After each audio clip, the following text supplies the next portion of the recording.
Hello everyone, welcome back to my channel study plus. आज का हमारा टॉपिक है इंग्लिश ग्रामर में figures of speech part one.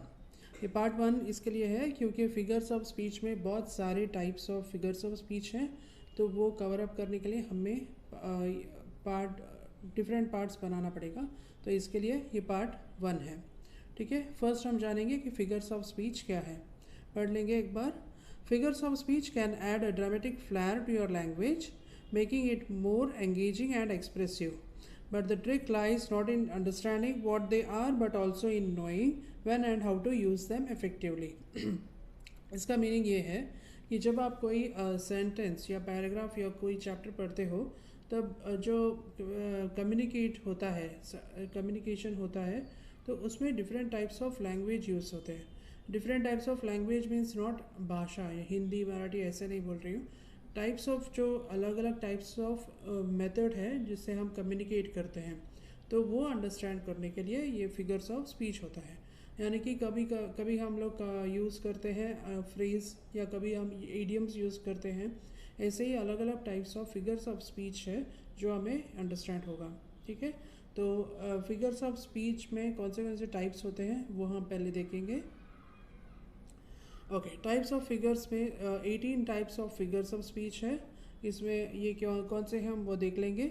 First one simile, second metaphor, third personification, fourth onomatopoeia, fifth alliteration, sixth hyperbole, seven euphemism, eighth agony, ninth synecdoche, tenth anaphora, 11th apostrophe, 12th antithesis, 13th pun, 14th paradox, 15th oxymoron, 16th assonance, 17th metonymy, 18th epigram. Okay, ये different types of figures of speech है। अब हम एक एक figures of speech detail में understand करेंगे। So the first one is simile. Simile क्या होता है? जब हम सेंटेंस में देख रहे हैं कि हम कोई पर्सन या थिंग को डायरेक्ट कंपेयर कर रहे हैं, तो ये कंपैरिजन जो है, डायरेक्टली जो हम कंपेयर कर रहे हैं, ये हम कंपेयर कर रहे हैं directly with the help of the words like and as. तो सेंटेंस में आपका जो है एज और लाइक यूज़ होगा। ठीक है, तो एक बार पढ़ लेंगे हम एग्जाम्पल्स भी देख लेंगे ताकि हम और अच्छे से अंडरस्टैंड हो। So, a simile is a figure of speech that compares two things using the words like and as. Examples है as brave as lion। तो अगर किसी ने कोई फाइट किया है, तो हम उसे उसकी तारीफ़ करने के लिए हम क्या करेंगे, उसको डायरेक्टली लायन से कंपेयर कर रहे हैं। तो कंपेयर करके हम बता रहे हैं कि वो कितने ब्रेवली वो लड़ा। तो as brave as lion. As sweet as honey, जब हम कोई पर्सन का कैरेक्टर बता रहे हैं या कितने अच्छे से वो बात कर रहा है वो हमें दिखाना है, बोलना है, तो हम क्या कर रहे हैं, he is as sweet as honey और she is as sweet as honey. Third one as fast as horse, जब कोई रन कर रहा है तो हमें ये बताना है कि कितना फास्ट वो रन कर रहा है, तो हम उसे कैसे एक्सप्रेस करेंगे, हॉर्स से कंपेयर करके। तो एज फास्ट एज हॉर्स, इससे हमें समझ में आएगा कि वो कितना जल्दी भाग रहा है। Fourth one, she is red like a rose. Suppose वो गुस्सा है, जो द गर्ल इज़ एंग्री, तो हमें वो बताने के लिए, एलोबरेट करने के लिए हम क्या यूज़ कर रहे हैं, उसका जो गुस्सा है हम रेड कलर से कंपेयर कर रहे हैं। ठीक है, तो she is red like a rose. तो ये सेंटेंसेस में आप देख रहे हो कि एज और लाइक आया है, तो this figure of speech is simile. ठीक है, तो moving on to the next figures of speech, that is metaphor. अब मेटाफोर क्या होता है? जब हम सिमिली के जैसे ही हम इसमें भी हम कंपेयर कर रहे हैं, बट इसमें हम इनडायरेक्टली कंपेयर कर रहे हैं। ठीक है, डायरेक्टली विद हम कंपेयर नहीं कर रहे किसी से, इनडायरेक्टली कंपैरिजन होता है, और इसमें ये जो वर्ड्स हैं एस और लाइक वो भी यूज़ नहीं होगा। ठीक है, तो एक बार इंट्रोडक्शन पढ़ लेंगे और एग्जांपल्स भी देख लेंगे। A metaphor is a figure of speech that makes an indirect comparison between two unlike things.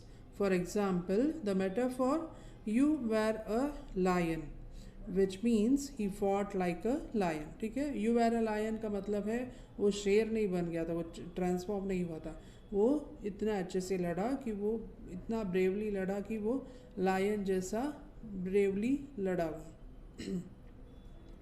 Examples, first one, Riya is a nightingale. Riya is a nightingale मतलब वो आउल नहीं बन गई है, इट मीन्स कि वो रात को या तो वो जाग के पढ़ रही है, तो वो हमें बताना है शी मतलब वो रात को जाग रही है, ये हमें बताना है। Second one, the pizza is a fire.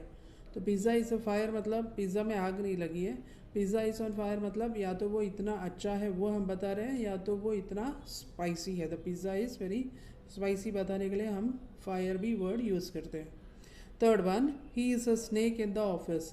He is a snake in the office मतलब स्नेक, ऑफिस में कोई स्नेक नहीं आया है, मतलब वो जो इंसान है वो इतना कनिंग है, तो उसको उसके कनिंगनेस को हमने स्नेक से इनडायरेक्टली कंपेयर किया है। ठीक है, that is what it is trying to, the sentences are trying to say. ठीक है, that is what is metaphor. The indirect comparison is what is called as metaphor.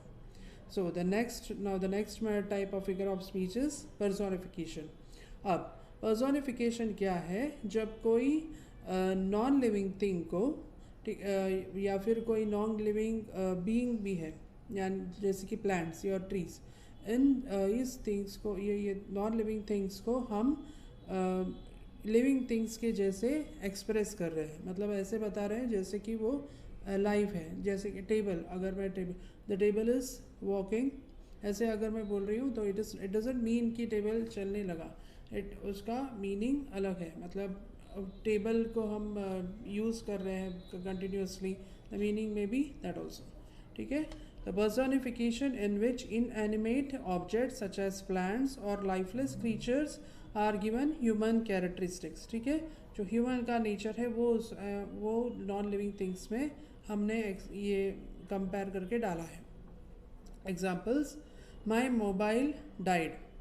ठीक है, तो मोबाइल डाइड मतलब मर नहीं गया, the charging got finish, that is what it wanted to say. Second one, the time is running out. The time is running out means हम सबको मालूम है ये टाइम कहीं बाहर नहीं गया है, टाइम का फिनिश होने को आ रहा है। Next one, the rain drops were dancing on the roof. The rain drops नाचना नहीं चालू किया रेन ड्रॉप्स ने। रेन ड्रॉप्स को हम लोग ने एक लाइव जैसे बताया है, जैसे वो कि छत पे डांस कर रहे हैं, but it is not like that. Rain drops मतलब इतना ज़्यादा बारिश जो गिर रहा है, तो रेन रूफ में गिर रहा है ऐसे। Next one, the computer refuse to start, मतलब कंप्यूटर स्टार्ट नहीं हो रहा है, there is some issue with the computer, that is what the sentence is trying to say. But यहाँ पे हमने कंप्यूटर को एक इंसान के जैसे बताया है जो स्टार्ट होने को रेडी नहीं हो रहा है, तो ऐसा ह्यूमन का नेचर दिया है उसमें। ठीक है, जब आप ऐसे सेंटेंसेस देखोगे तो उस सेंटेंस में जो फिगर्स ऑफ स्पीच है वो है personification. Now next one is alliteration. Alliteration क्या है? एलिट्रेशन जब हम सेंटेंस में बार बार एक लेटर को कंटिन्यूसली देख रहे हैं तभी हम उसे कहते हैं एलिट्रेशन। ठीक है, अब इसका इंट्रोडक्शन पढ़ लेंगे और एग्जांपल्स देख लेंगे तो हम और अच्छे से समझ पाएंगे।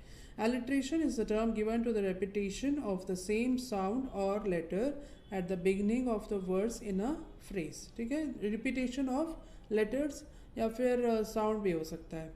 Now examples, even elephants enjoy eating eggs every day. यहाँ पे आप देख रहे हो कि continuously e जो है पूरे ही sentence में repeat हुआ है। ठीक है, so it is said as alliteration. Next one, she sells seashells on the seashore. Again यहाँ पे हम देख रहे हो जो S का साउंड है बार बार आ रहा है, S she, S for sells, seashells, seashore.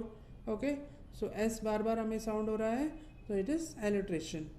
Next one, the dog dug deeper into the depths. Again D का sound we can see D is getting repeated again and again, so it is alliteration.